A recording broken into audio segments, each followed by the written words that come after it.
Good morning. It is with joy and delight that I welcome you here to the Center for Spiritual Living, Tacoma, those in person and those online. We're so glad you are here with us today. As I look out, I see so many dear friends that I've made in the last two to 3 years, and then I see so many more that are going to become my friends. Our musicians today are Benny Yangco on the clarinet, and our special musical guest, ChristineEss Young. Our audiovisual team is Erik Perrohe and Ronald Edens. Our practitioners today are Susan Blake on the platform and Angelina O'Connor holding high watch or consciousness in the back. Thanks to our greeters, Laura Ferris and Tracy Klein, who met you with a smile when you came in the door, and to Kaylin and her helper, who are teaching and caring for our children. Also, a thank you to Hospitality, Sue Bob Davis, for coordinating our monthly potluck. Our speaker today is Stephen Potts.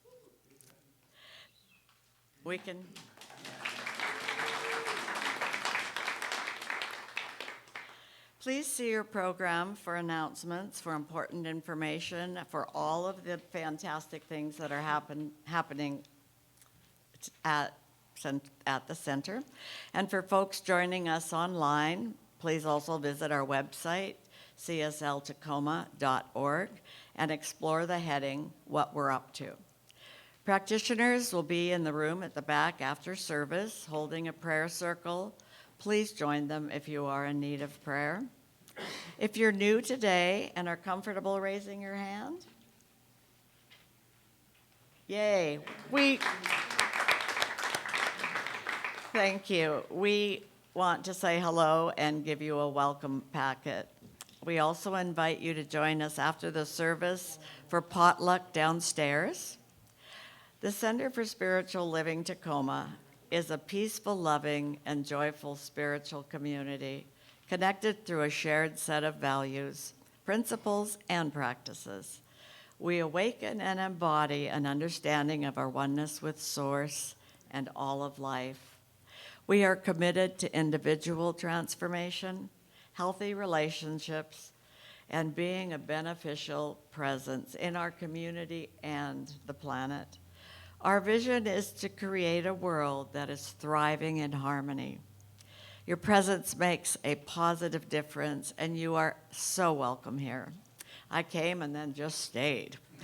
And now it's time for our minister's moment with Reverend Drew Ebersole.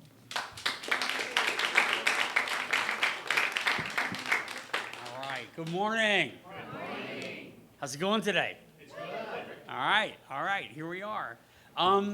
I know that this is some of our last days of summer, and I know many people are, I've been told, on cruises and vacations, and some are recovering from illness. So let's just send all those that need help today to recover and be back with us to recover fully, and all those that are vacationing to have a great time and come back with great stories. So let's do that. First, a couple of quick announcements. So today, after service, is a potluck honoring our Food for the Soul hosts. So please stay for that if you know about it. It's going to be great. We'll come back to that in just a minute. We're having a town hall on September 21st, right after service. So come to that, and you can hear all about what's going on, what we're doing, what we're up to, our abundance. You're part of that abundance, how important you are in making that happen. You know, we've been alluding to the power of pledging and what it does. It makes all this possible. It becomes a foundation which we build upon, and we are building mightily on it. We've increased manifold in many areas, and that's because of your wonderful realization that you're a part of that. That's the engine that's part of that. So bless you and thank you for that. We'll be talking about what that looks like, what it works, how it works, and how thankful we are, which is great. So town hall, the first. Advanced consciousness. This is a really important course. I've talked about it for myself. I see Reverend Francis back there. She's the one who told me that I was going to take that. She didn't ask me. She told me I was going to take it. I've often referred to her as a spiritual Jedi Knight. If you've ever seen Star Wars and the scene where he goes, "These are not the droids you're looking for," and they say, "These are not the droids you're looking for," she goes, "You will take classes and become a practitioner." I'm like, "I will take classes and become a practitioner.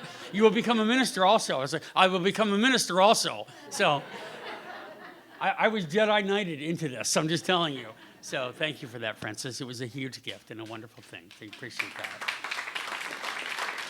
So advanced consciousness is that course. That's the leverage point for you. If you've taken any number of courses, foundations especially, come see us, come see me. Reverend Linda Pond, like Dr. Linda Pond is the thread of teaching. Other teachers are like Susan and some other practitioners, Angelina in the back there holding high watch, and Francis herself are all going to be co-teaching it. It's going to be fabulous. It's a dynamic year. So there's flyers in the back. Come see us. It starts on October 5th.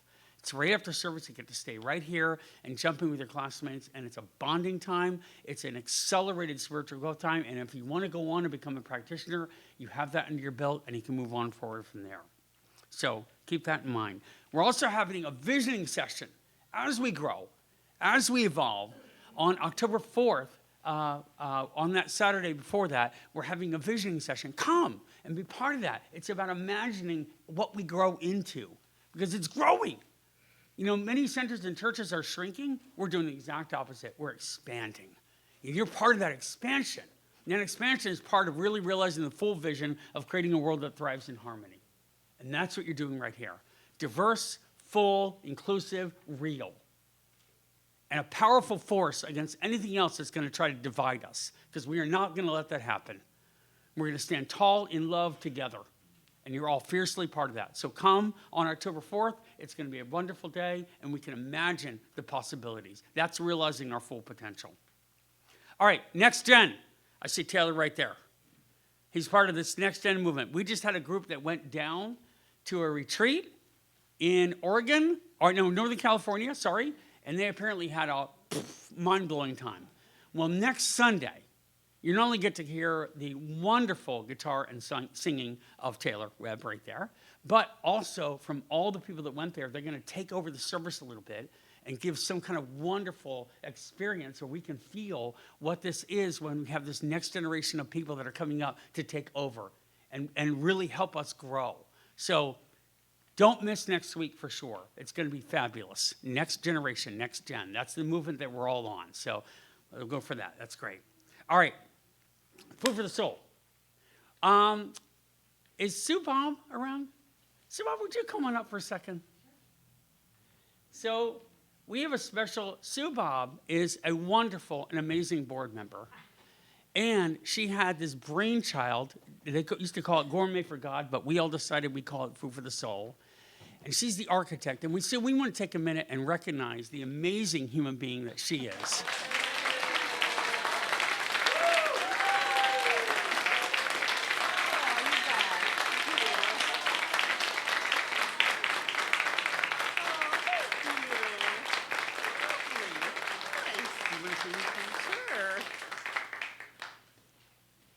Yeah, Drew's only thanked me about 100 times for this, so. But I appreciate this as well. And I just want to say I thank all the hosts, the people who stepped up and made this a possibility, and then everybody who came and had a good time, because I kept saying, I just want to have fun. And it has been really fun. So thanks everybody for putting on parties and coming to parties and just putting yourself out there and having a great time. So. Thank you.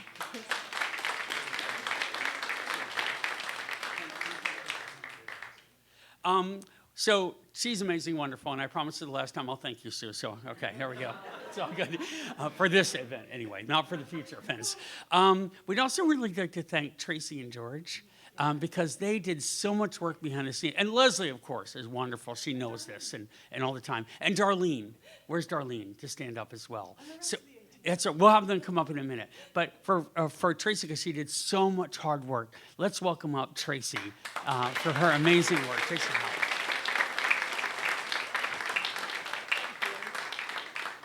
oh, and a word about this honey, it's called fireweed. So if you eat it, you become on fire. And you're still sweet, so it's all good. You want to say it? Sure. No, this is not fair because they told me Sue was getting flowers, but they hid that I was too. So I just want to thank all the hosts that held these wonderful events. I've attended some. I helped Sue host one. And it's just been, for me, it was a fabulous way to get to know this community, and I hope everybody else felt that way. We had a wonderful time. I've got more friends than I had before, and I can't wait to do it again next year. Awesome. Thank you, guys. Thank you.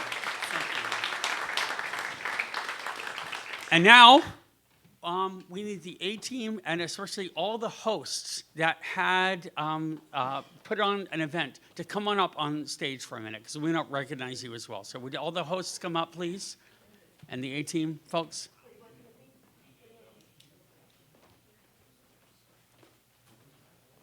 CJ?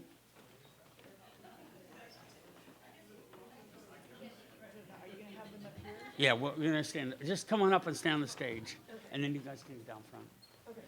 So, all these amazing, wonderful people hosted a Food for the Soul event, and what's so brilliant about this is that not only is building community, of course we're going to do it again, but these hosts absorbed all the costs themselves for every event, and then all of your bidding got to support the center and our movement. And look at where we are. Can we just celebrate where we are and what we've achieved together?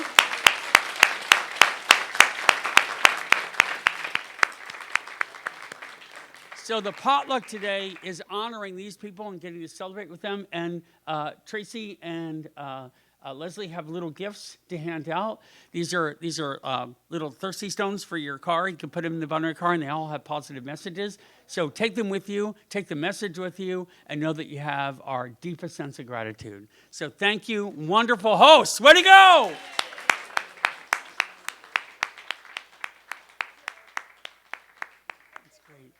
Thank you, guys. Perfect. And who's attended an event? Who's attended events? Yeah. Woo-hoo! Thank you. And all the attendees, stand up for a second. Let's give you a round of applause for going to the events.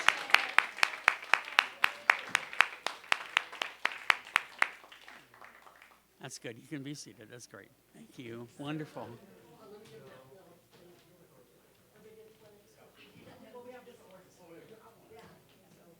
Everybody gets two. Yeah. So a thirsty stone goes in your cup holder in your car, and it makes sure that it stays clean and dry, which is cool. All right.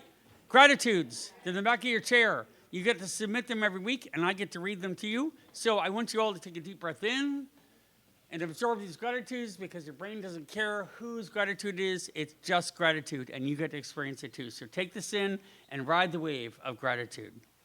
Feeling better. Myself and my bestie in beautiful parks. The universe supports me in all circumstances. Beautiful. My family. My sisters visiting from Germany. My job provides a perfect income for a new car. And the perfect job and salary is here now. This is important. When you visualize something, you have to see it in the present moment now, as if it's already here. And then the universe conspires to bring it to life in full fruition. So imagining the possibilities as if they're right here, right in front of you. That's beautiful. Mary Steenson, who brought us to CSL, grateful for her friendship, wisdom, and connection. Yay, Mary. I'm visiting from Oregon, grateful for the Riding the River talk of life message. I'm a Zen practitioner, and your message today gave me clarity, hope, and comfort that we are floating together on this river of life. Thank you and love. I'm thankful for Erik and Max, who were up there last week, but we also have to include India and, of course, Ronald in this too, who do so much more than anyone sees. They often can feel invisible. And I want them to know that they are seen and appreciated. You are loved. My amazing mentors, including Harriet and my mother, who saved my life. That's beautiful. And now we have some wonderful music from ChristineEss. Good morning, everyone. I was thinking we could open with a bit of a meditative kind of a song, and there's no better way to meditate than to sing. So we're going to come around to the chorus, and I'm going to invite you to sing with me. So first, I'm going to teach you the lyrics. I'm going to say them all at once, and then you're going to repeat all of them back. You ready? Om Shanti. Om Shanti. You guys are ready.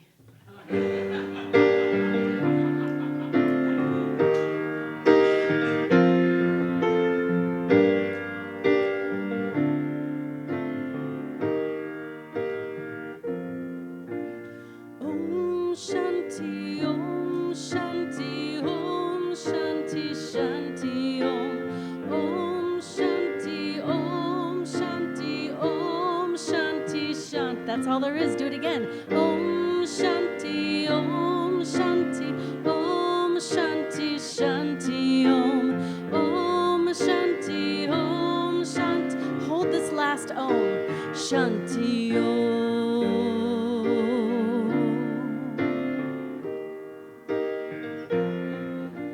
Peace inside my mind, God and only God is moving me.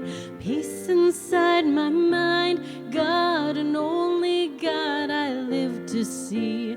Peace inside my mind, God and only God is moving me.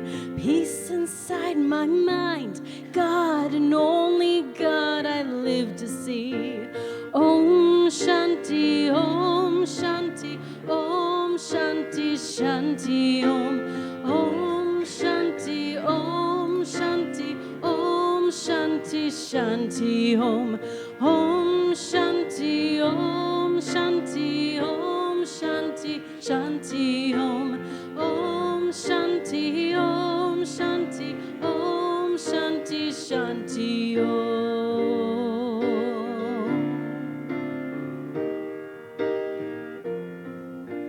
Peace inside my heart, God and only God is moving me. Peace inside my heart, God and only God I live to see. Peace inside my heart, God and only God is moving me. Peace inside my heart, God and only God I live to see. Om Shanti, Om Shanti, Om Shanti, Shanti, Om. Om Shanti, Om Shanti, Om Shanti, Shanti, Om. Om Shanti, Om Shanti, Om Shanti, Shanti, Om. Om Shanti, Om Shanti, Om Shanti, Shanti, Om.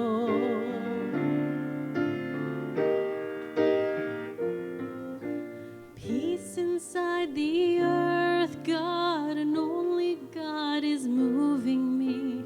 Peace inside the earth, God and only God I live to see. Peace inside the earth, God and only God is moving me. Peace inside the earth, God and only God I live to see. Om Shanti, Om Shanti, Om Shanti, Shanti, Om. Om Shanti, Om Shanti, Om Shanti, Shanti, Om. Om Shanti, Om. Om Shanti, Om Shanti, Om Shanti, Om Shanti. Let's sing that one more time. Om Shanti, Om Shanti, Om Shanti, Shanti, Om. Om Shanti, Om Shanti, Om Shanti, Shanti, Om. Om Shanti, Om Shanti, Om Shanti, Shanti, Om. Om Shanti, Om Shanti, Om Shanti, Shanti, Om.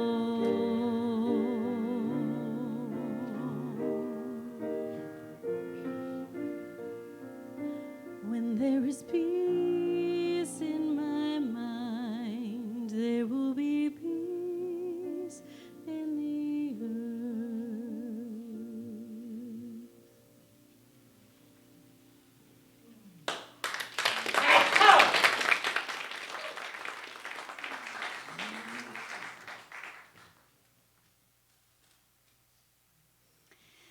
So I'm going to do this backwards today because I love this space that's just been created.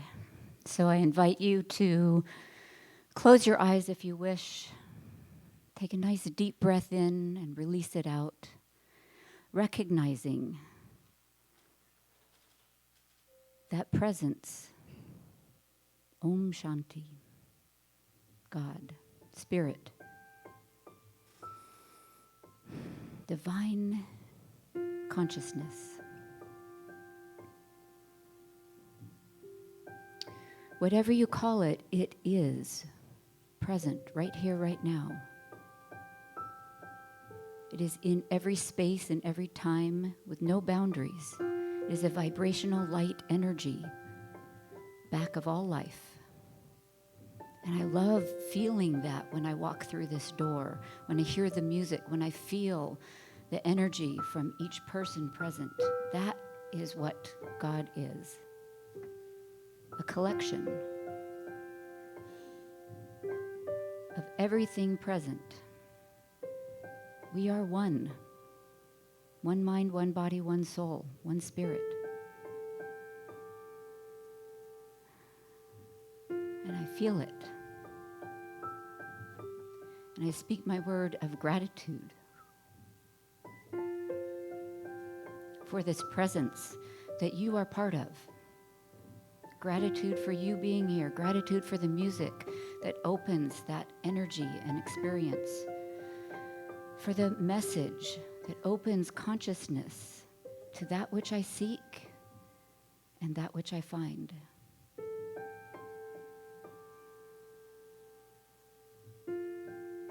And so with infinite gratitude, I release this prayer into the law. Call it good, and so it is. So I have two readings, one from Eckhart Tolle that we're going to hear about our purpose. I thought this was, the whole book is called Awakening to Your Life's Purpose. So a little bit from chapter 9. As soon as you rise above the mere survival, the question of meaning and purpose becomes of paramount importance in your life. Many people feel caught up in the routines of daily living that seem to deprive their life of significance. But there is no substitute for finding true purpose. True purpose of your life cannot be found in the outer level. It does not concern what you do, but who you are. That is to say, your state of consciousness. So your inner purpose is to awaken. It is as simple as that. Then the second reading I have is from Caroline Mace. And this ties into a class that I'm going to be teaching. It's a shameless plug for my class. It's going to start on Sunday. It's going to be a Sunday morning class again to 8 o'clock till 10:15. It is going to start on Sunday the 21st. We're going to go for 5 weeks and then have a break. And then another 5 weeks with another break in between just because of scheduling. This class is an amazing journey inward.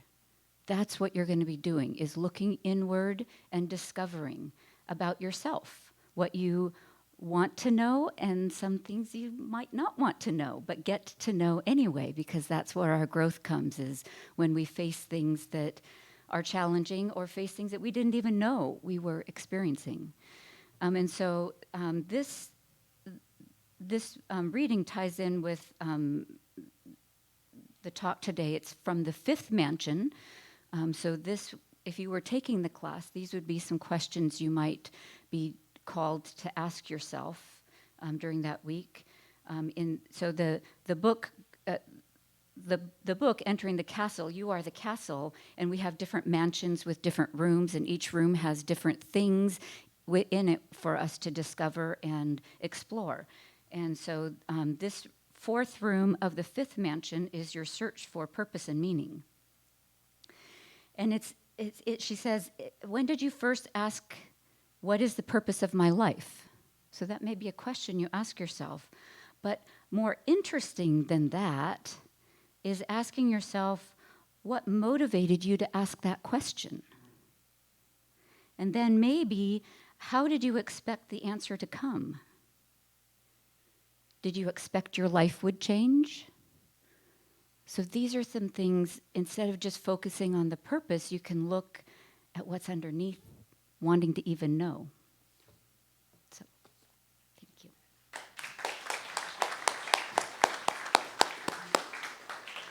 All right. I do want to just thank Darlene again for all the work she put in for Food for the Soul, too. She did a lot behind the scenes, and she's wonderful. And we don't often do this, but we have to. I want to call out Ken Salik and wish him a happy, happy birthday recently. I know we celebrated last night, but... Huh? Oh, yeah.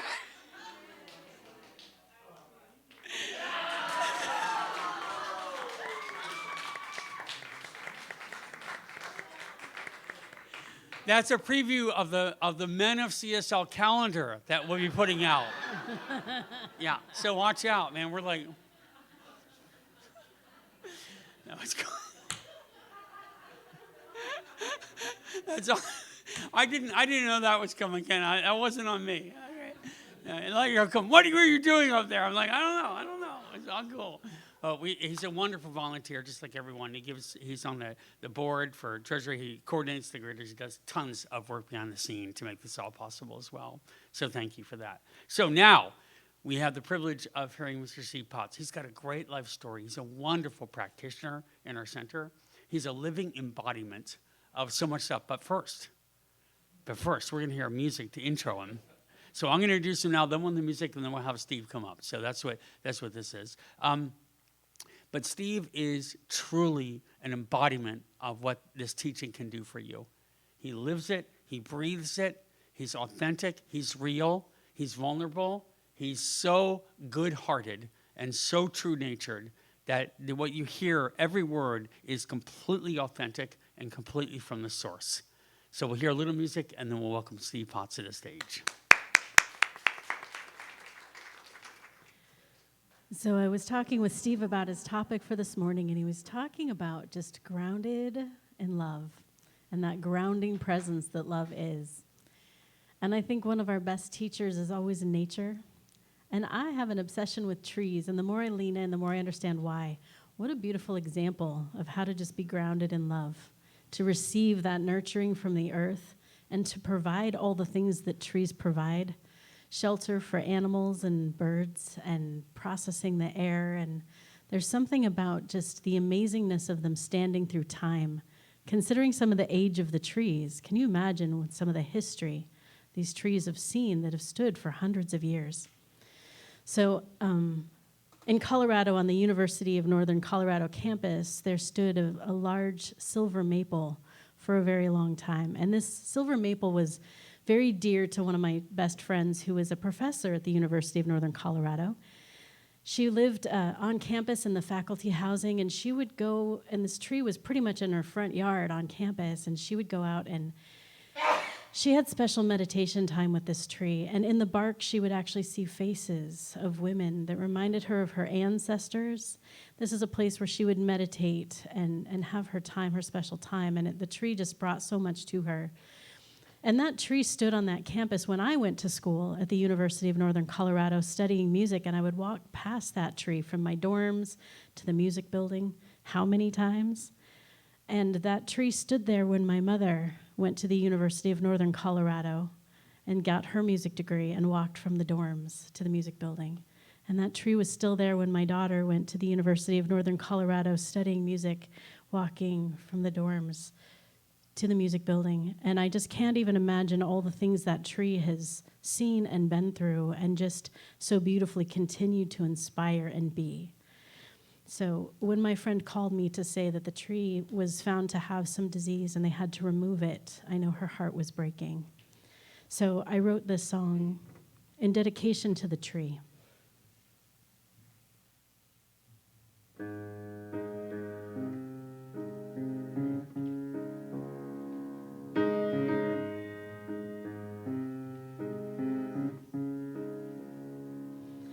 Alone she stands through the night,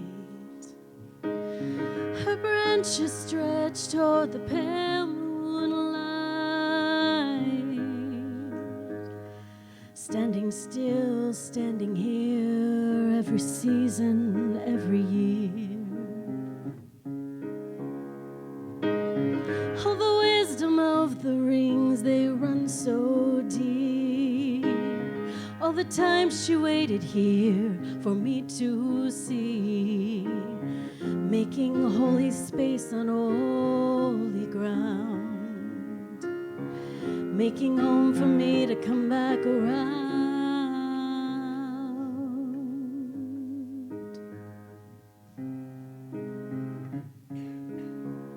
She stands tall, stretching wide, holding life in the branches of her arms, and never asking how or why. She's a sign for the people and a sign of the times. Her faces show me strength and courage to abide. Her life-giving presence cleansing my mind, knowing her purpose, standing through time, drawing me nearer to her mystery, branching through our history.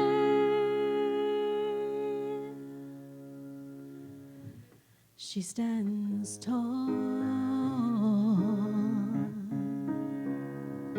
stretching deep into the ground,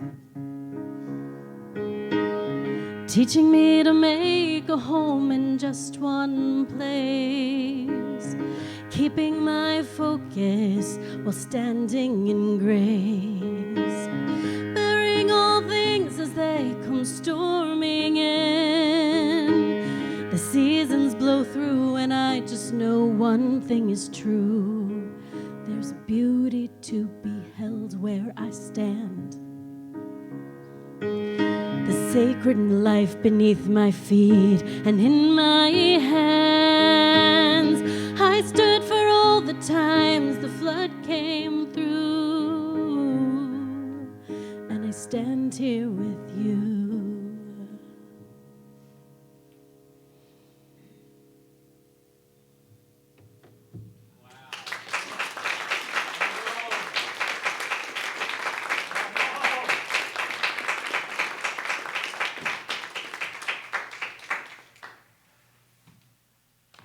Going to be hard to get through.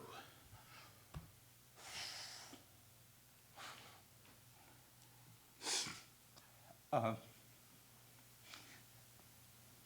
started writing this sermon talk a couple weeks ago, and I had it all planned out, and let me tell you something first of all. Like Christina said, she called me the other day, asking me about what my talk was about and everything like that. And I told her purpose, grace, meaning, so on and so forth. And she said, well, she hadn't picked any songs by that time, so she said, I'll pick some, they'll probably be right. And the first song she sang is a song that I listened to on the way down here. And that song is meaningful to me because the word Om Shanti, Om means everything, right? And Shanti means peace. And that song essentially means that there is peace right here, right now, no matter where I am. It's what the title of that song means, and she even says it at the end. She goes through all that stuff, and at the end, if you heard that thing, when there is peace in my mind, there will be peace on earth. That means I don't have to go out there and fight whatever is happening. I just have to adjust my mind right here where I am right now. It's one thing. Second thing is that one of the first things that I ever realized about oneness is long before I found out about CSL. I used to travel up and down this road from where my parents lived down to my house in Charlotte. And my mind is always thinking about spiritual things that I've come to find out are spiritual things. And there's this tree that I used to pass. And I would think about this tree, of how many times I passed this tree, and how many other people passed this tree at the same time. And this tree was, the big tree. And the thought came to me through my mind of that I'm connected not only to that tree, but I'm connected to everybody that's ever walked past that thing. And I don't know how long that's been. And that's what your song is about. And then I had not, because of the commitments I had and so on and so forth, I wasn't able to be here last week.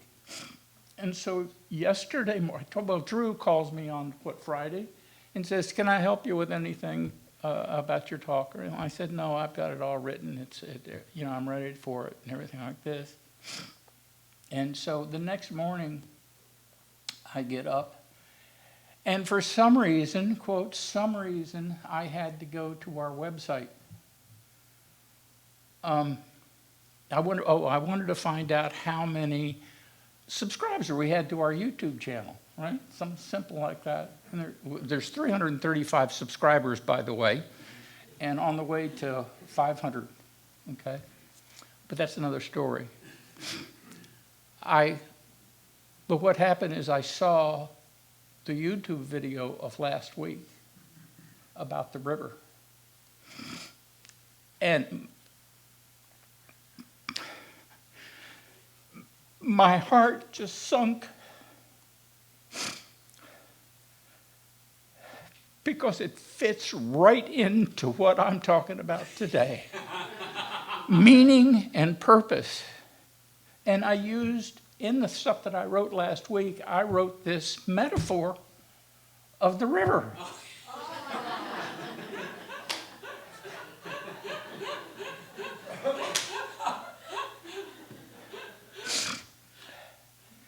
And I could go, I say this all the time, but I could go home now because he gave my damn sermon last week.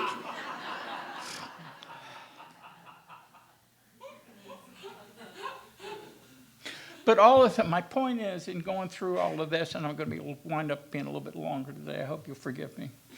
Two things is, one, I had to rewrite my whole talk, adding stuff and things like that, so you're going to have to forgive me if I read a little bit more than normal. I didn't want to read. I wanted to know it because I know this stuff. I know it from my heart. I know it's true. Every word I'm saying.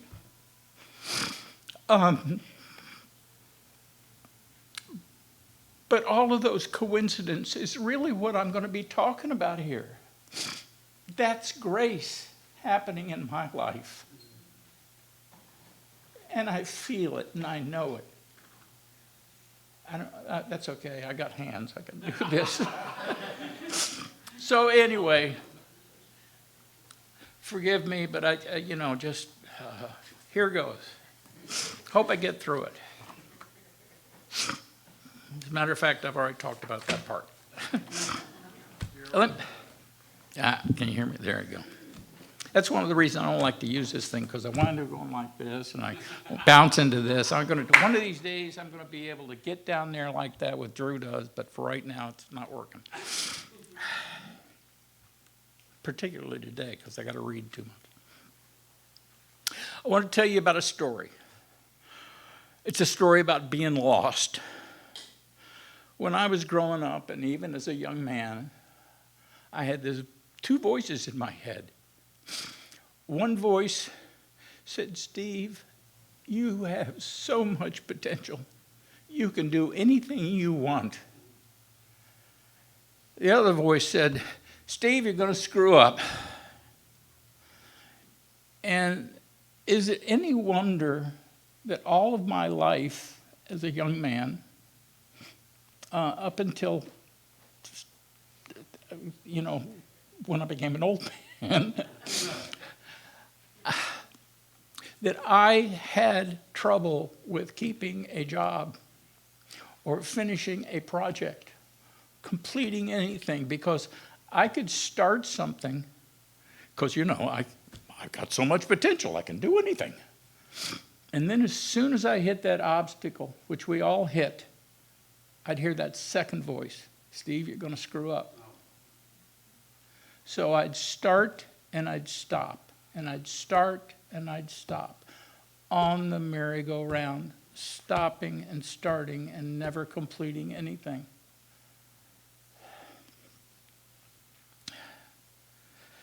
The inability to finish projects resulted in my questioning my purpose in life. Why was I here? Like somebody would, I think, why was I here? What was I supposed to do? I think this lack of purpose, or at least the feeling of the lack of purpose, is one of the primary reasons that I turned to church after the Army. It was also probably one of the reasons that my drinking got out of control.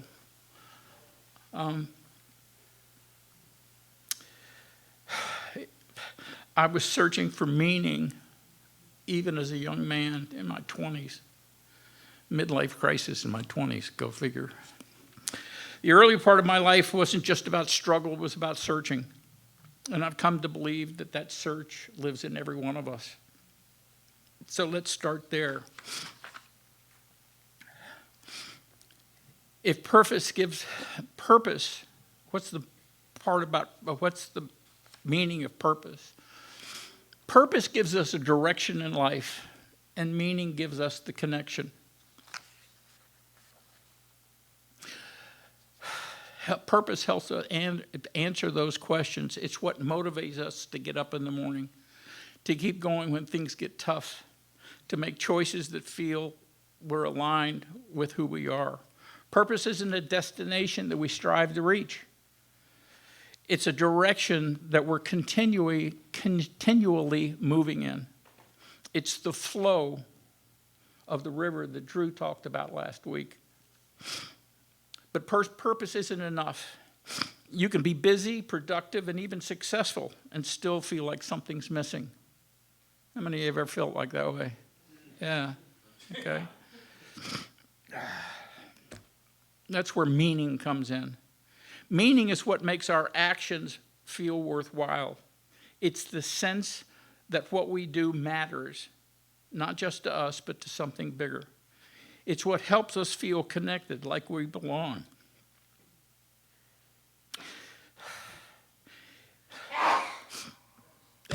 That's what I was feeling over there. It's the meaning that I belong here. I'm right where I'm supposed to be, like Drew said last week. So if purpose gives us direction and meaning gives us connection, the deeper question is, and this is the connection that you were saying, where do they come from? Where do those things come from? Are they just ideas that we invent to feel better?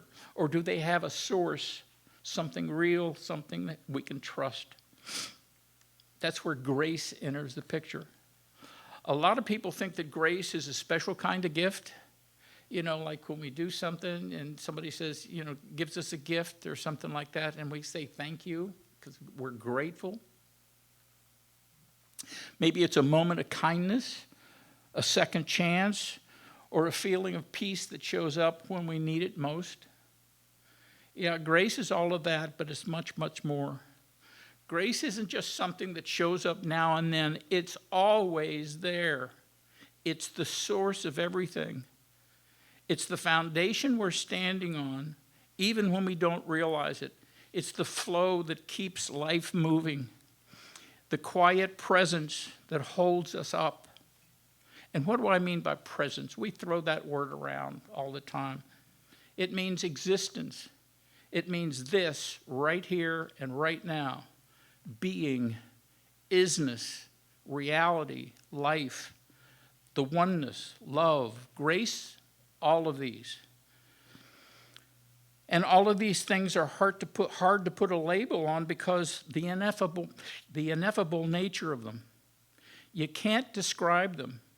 You can't put a boundary on any of them, so people just call it God or Allah or the One. Call it what you will. It doesn't care about its name. Let's start with, whoops, I got that, sorry.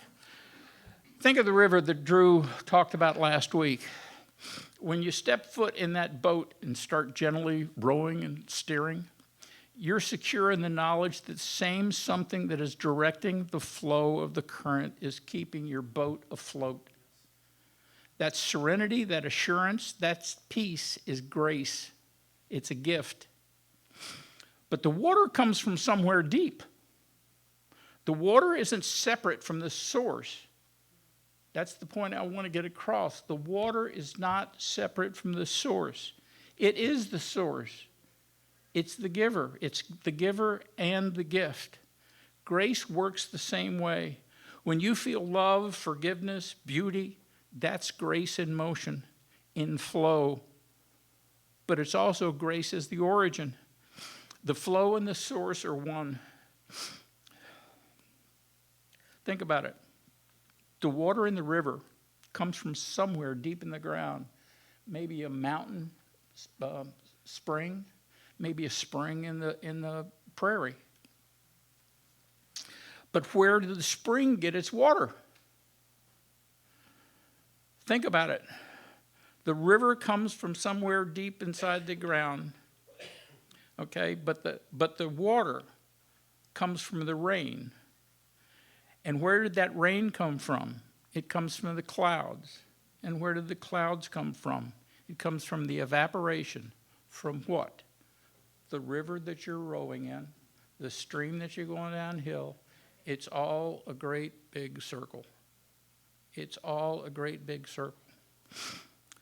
The flow in the river and its source are one. That's why grace never runs out. We can never, it's infinite. It never stops flowing. It's not just something we receive. It's the nature of reality itself, the nature of the universe itself, the nature of God, the nature of grace, the nature of reality, the nature of existence, the nature of the universe, the divine intelligence, God. These words are all synonymous. Use whichever one has more resonance for you. But the more you read, and the more you think about it, and the more classes you take,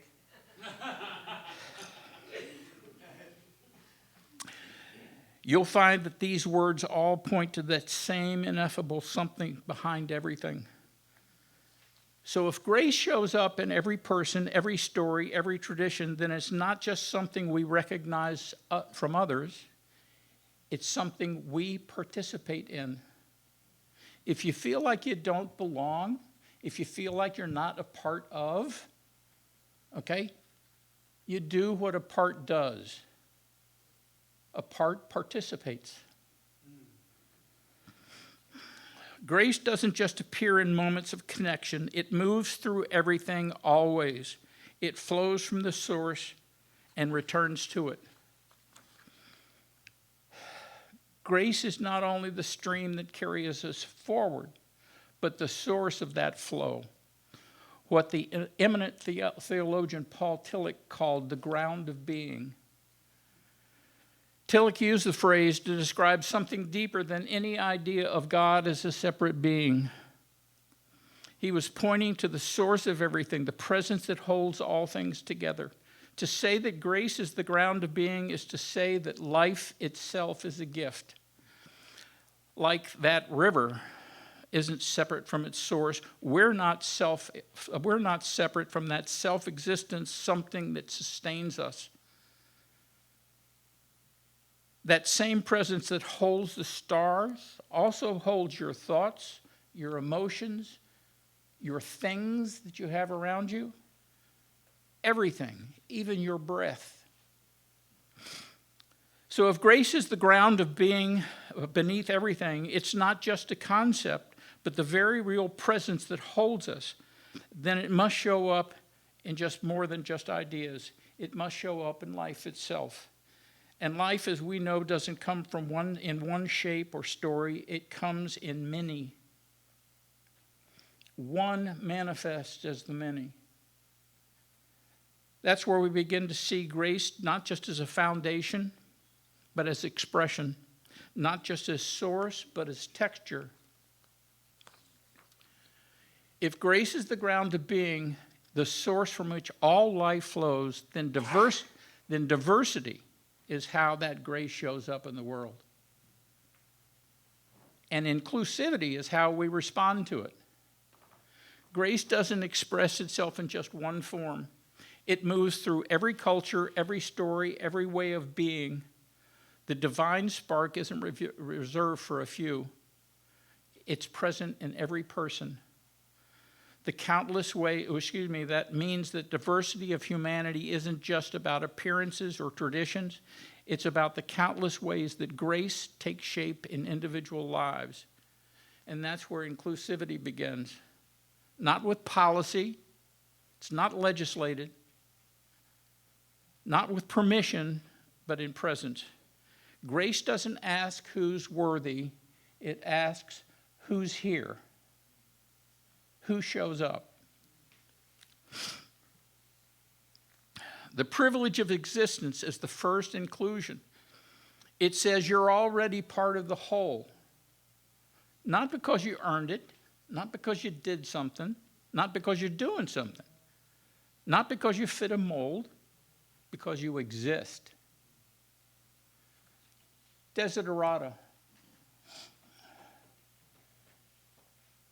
You are a child of the universe, no less than the trees or the stars. You have a right to be here.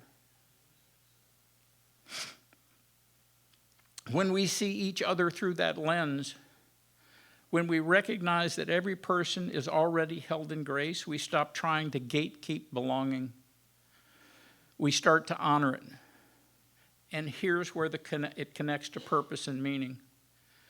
Diversity expands the meaning. You might say it gives a meaning to the meaning. It reminds us that truth is too vast to be contained in one voice, one tradition, one way of seeing. Meaning deepens when we listen across difference, when we allow other perspectives to stretch and enrich our own.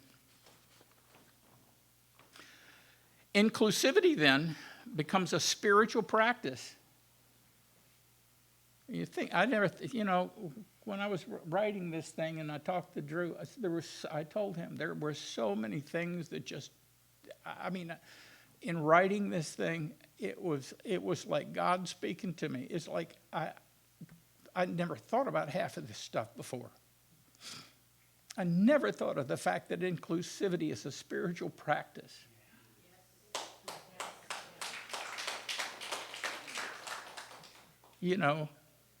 Giving a hug to somebody just because they're there, and make them feel included is a gift, not just to them, but to you.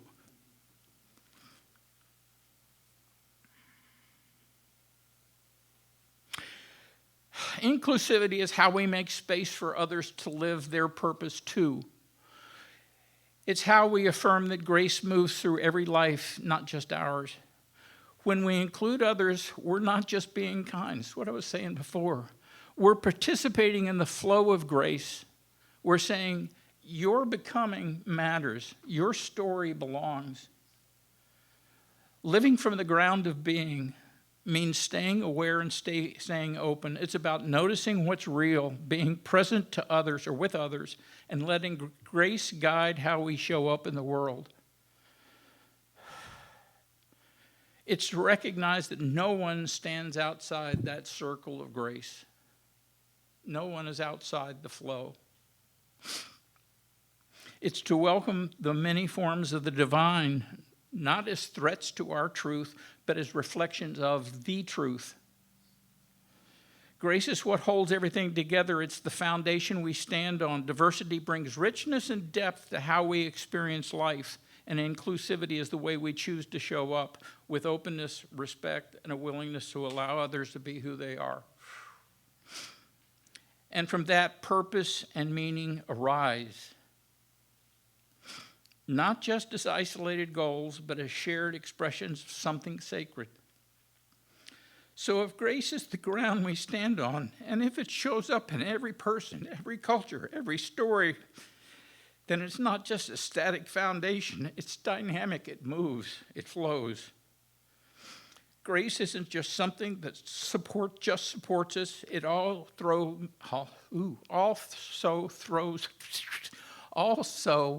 flows through us. It's where life begins and it's what keeps life going. So what's that mean for how we live? When we chase purpose without meaning, life can feel like a grind. And that's what I felt like all my life growing up. I always said in my story, in my AA story, that I used to live life with gritted teeth. It was hard. But when our purpose is connected to something deeper, when it's grounded in grace, even the small things we do begin to feel meaningful. When it's grounded in grace, even the small things we do, I even repeat things again, they carry a sense of direction and connection that goes, I'm forgiven. That's the good thing about these mistakes, is that I know that just who I am. Meaning helps us stay connected. It reminds us that we're part of something bigger, and both purpose and meaning grow from that bigger something, that grace. Again, purpose is grace showing up with action. Meaning is grace showing up with connection. Purpose and meaning aren't things we have to invent. They're always already there waiting to be noticed. So if you're feeling lost or threatened or disconnected or unsure, come back to grace. Know that it's there. It's the ground that holds everything together. It's existence itself. If grace is what gives rise to meaning and purpose, if it's the source of our direction and the thread of our belonging, then it's not just something we feel, it's something that connects us. Even when we feel isolated or unsure, grace is still at work, quietly and visibly holding us in relationship with something larger. And nature gives us beautiful things of how it works.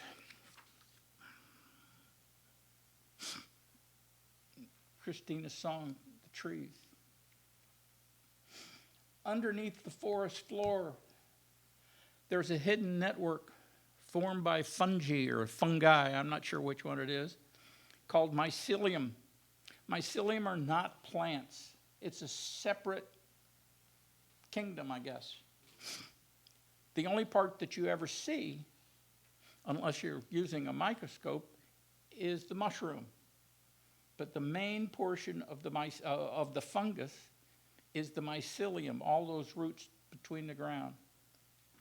I am not a biologist, but I read that. All of those tentacles or whatever they are, they connect to the roots of the trees. And they give to the trees and they take from the tree, from this tree over here, and then they give to this tree over here and take from that tree over there. And it's this whole network of being. From above, the trees look separate, but underneath they're connected. Grace is like that. It's the invisible network that supports our lives. It's what allows purpose and meaning to grow. It's what connects us to each other, even when we feel alone. So grace is like the mycelium, quietly connecting, nourishing, and sustaining. Then it's also the soil itself, not just the network beneath light, but the womb that holds it. Across cultures and centuries, people have sensed this presence, even though those cultures were never connected, or at least didn't look like they were connected. It's given a name. We call it Mother Earth. If you stop to think about it, it's not surprising that the concept of Mother Earth can be seen in Greek, Roman, Celtic, Norse, Hindu, and even Sumerian mythology. Indigenous spirituality, as well as African American religion showing up as Yoruba, Akan, I'm sorry, I'm pronouncing that right, Igbo, and Shona in the various areas of Africa. Hundreds, if not thousands, of books have been written on that subject. So if grace is not only hidden in the network beneath us, but also the nurturing presence that holds the life, then the question becomes, how do we live from that ground? Not just talk about it, not just believe it, but actually live it. Living from the ground of being, living from grace, means recognizing that you're already held, that you're already loved, that you already belong, that you don't have to earn your place in the world, that your breath, your ideas, your relationships are all part of grace. We are literally always already living in a state of grace. It's not something bestowed on us as a reward for being good. We're living in it even when we're in the midst of making mistakes, what the Christians call sin. Coming from a Christian background, that concept was really hard to get through my head. It's okay to make mistakes. It means living with humility, because so much of what we have is a gift. Actually, everything we have is a gift.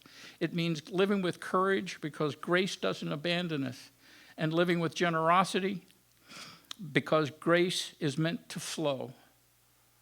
Don't want to give a plug, but we already talked about pledging. That's what it is. That's exactly what it is. It comes in and it goes out. And if I want to be a part of the flow, I have to let it go and let it flow in all different directions. You know, to the bum on the street, quote, to the person who has, to the church, to somebody just because you like something. You know, they give you some spiritual advice, or they help you in some way. Let it flow. Don't hold on to it. It'll come back to you. It'll come back to you.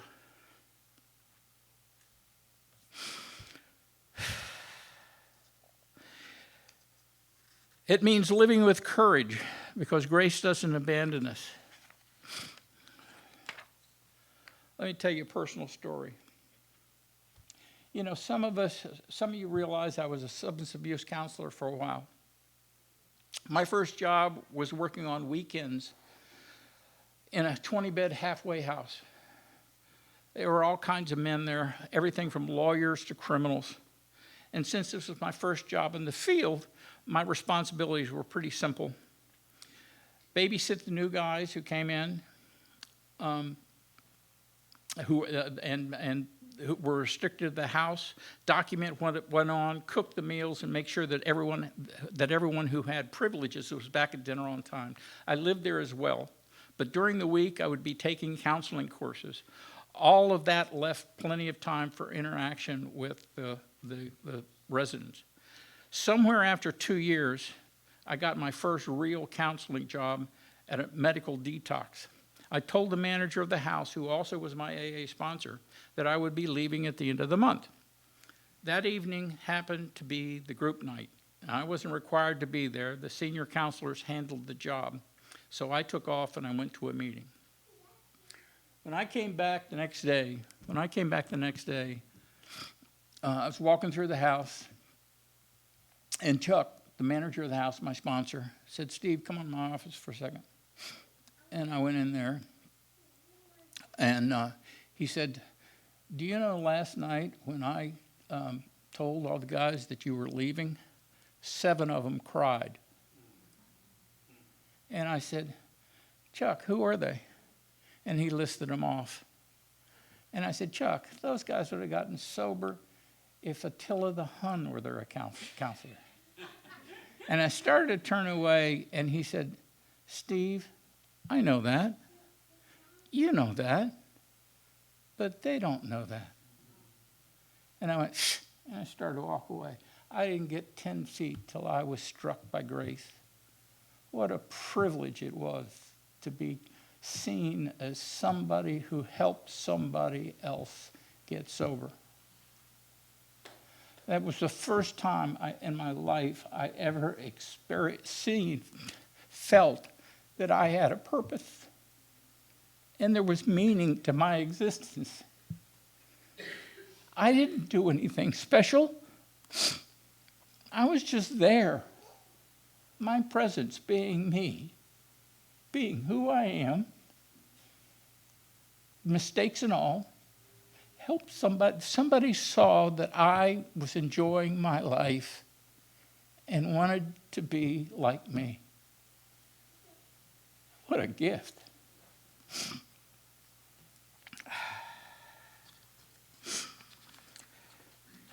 That's what means to live from the ground of being. Be who you are.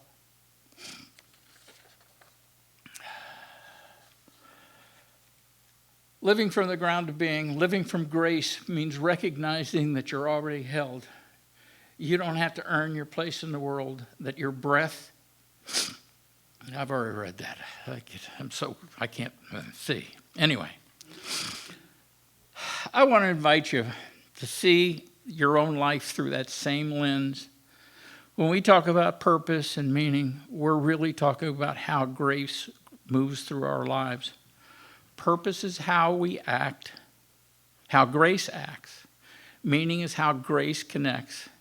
And both come from the same place, the same source, the ground of being, God, the universe, call it what you will. There's one cause and one source of everything. No matter what you look at, you can trace it back to sitting there and saying it came from something I can't describe. You can't really give it a name, but it's always there. It's everywhere. It's right here and right now. You're always already standing on holy ground. And when we live from that awareness, everything changes. Purpose becomes clearer, meaning becomes deeper, and life becomes something radiant and real. I invite you to see life through that lens. See your thoughts as grace. See your relationships as grace. See your very existence as grace. See your breath as grace. This very existence right here and right now is grace. And you know what I'm going to say next? This is it. It don't get any better than this. Close your eyes for a second. There's one source, one presence, one life, one grace. And it's right here and right now. And I know that right here and right now, this presence, the source of all things, is manifesting in me, around me, through me, and as me. There is no me without that source. And I know that every person here and every person hearing my voice is also a manifestation of that same source.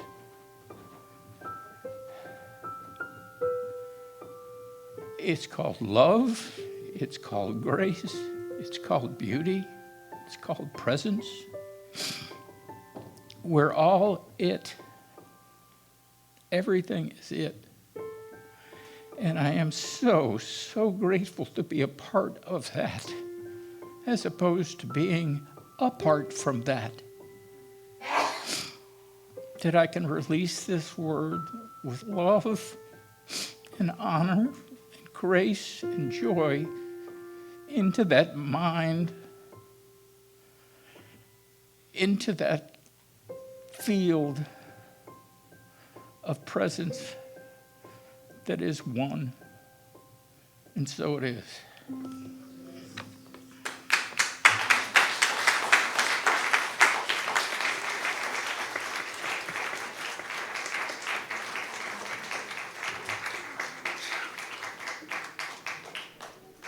Just take a deep breath in. Breathe in that grace. Thank you so much, Steve. That was beautiful. And so now if our greeters will come forward. And we'll take our blessings in our hand, knowing that it is that flow and that divine grace that Steve spoke of. That was so beautiful. Thank you for being so real and so honest and so pure with your message. It was just powerful, Steve. Bless you. So we'll say our prayer together, I think, if it comes up in a second. It used to be in a program, but it's not anymore. I know it's there. Hang on a second.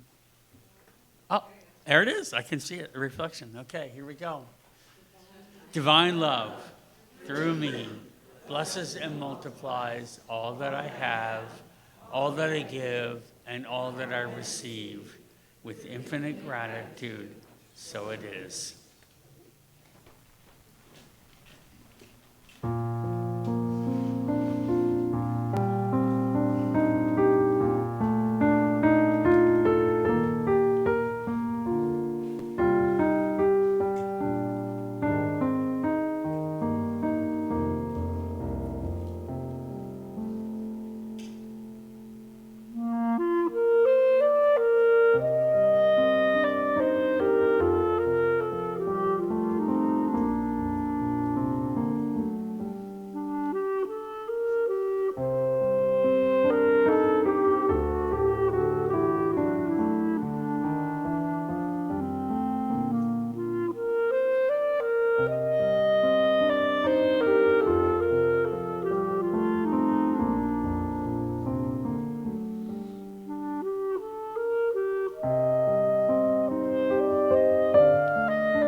Your generosity is grace itself. So thank you very much. Blessings. Appreciate it.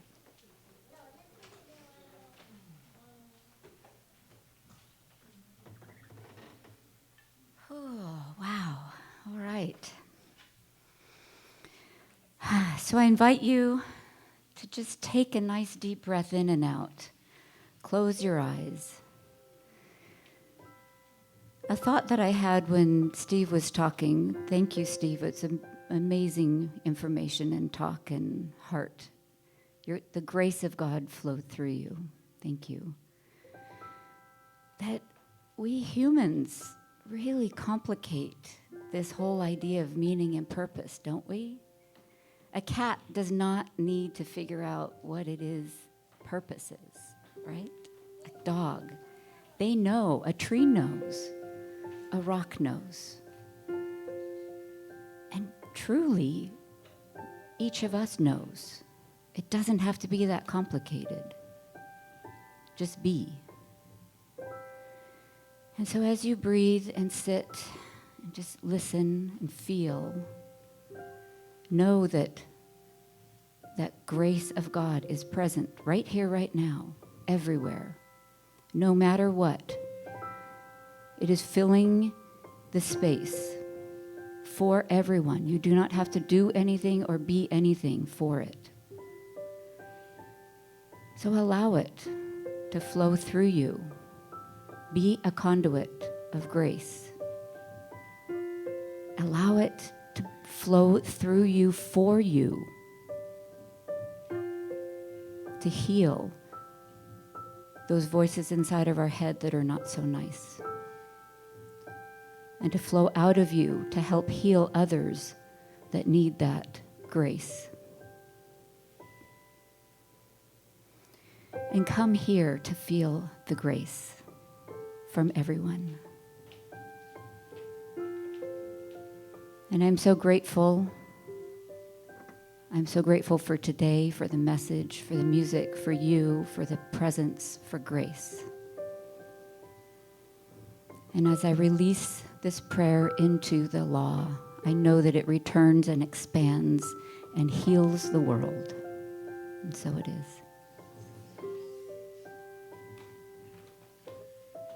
So we've had this wonderful music from Benny and ChristineEss, and a wonderful talk from Steve and Susan on the platform. Now we get to celebrate and kick it off with one final amazing song. Here we go. You guys have heard this before, and I would love for you to sing along with me. So please stand.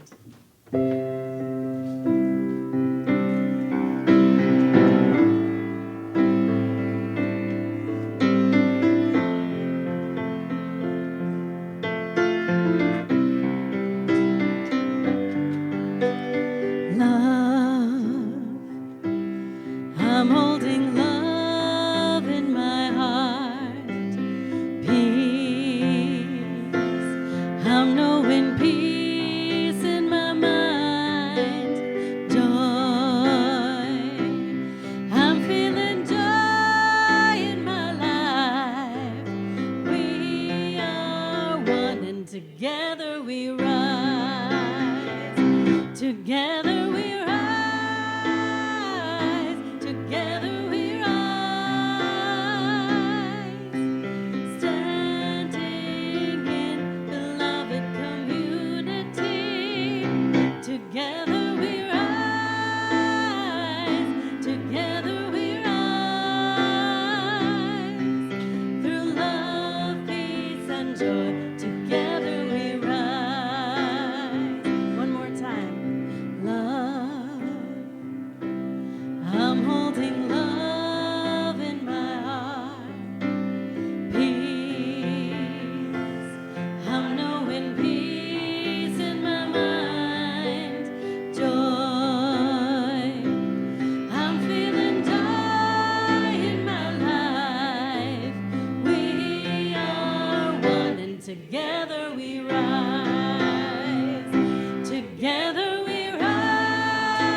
Together we rise. Together we rise. Standing in beloved community. Together we rise. Together we rise. Through love, peace, and joy. Together we rise. Through love, peace, and joy. Through love, peace, and joy, together we rise.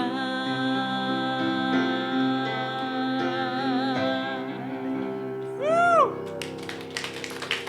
Remember, inclusivity is spiritual practice. Go forth and conquer.